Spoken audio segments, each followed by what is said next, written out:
Hello sir, magluluto po kami ng country style fried chicken with mashed potato. Let's go! Okay na yan. First step natin ay lalagyan natin ng paprika ang ating manok at saka lalagyan rin natin siya ng white pepper at asin at same lang rin sa may harina, lalagyan lang rin siya. After nyan, imimix rin natin yung harina at saka rin yung manok.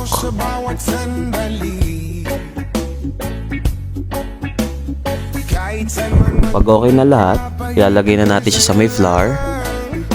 And syempre, kailangan dahan-dahan lang paglalagay niyan. At saka, i-shake mo siya.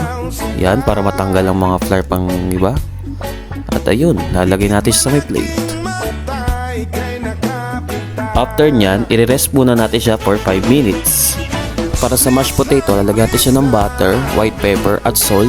At imimix natin siya all together. At lalagyan rin siya ng fresh milk. Lagyan lang ng konti at imimix natin to ng maayos. At sa ganun ay maging isang mashed potato po. After natin mag-rest ng manok, syempre ipa-fry na natin siya. At syempre paalala, huwag natin dito susunugin. Iprito lang natin to until maging golden brown.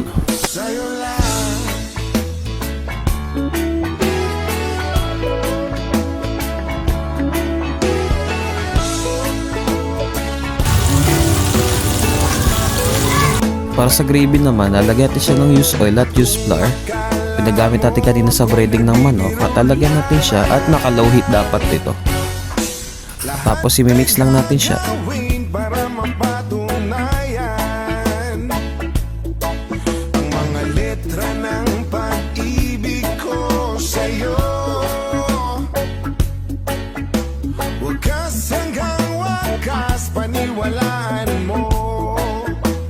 At maglalagay tayo ng chicken stock.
At ito na ang aming country style fried chicken with mashed potato. Woo!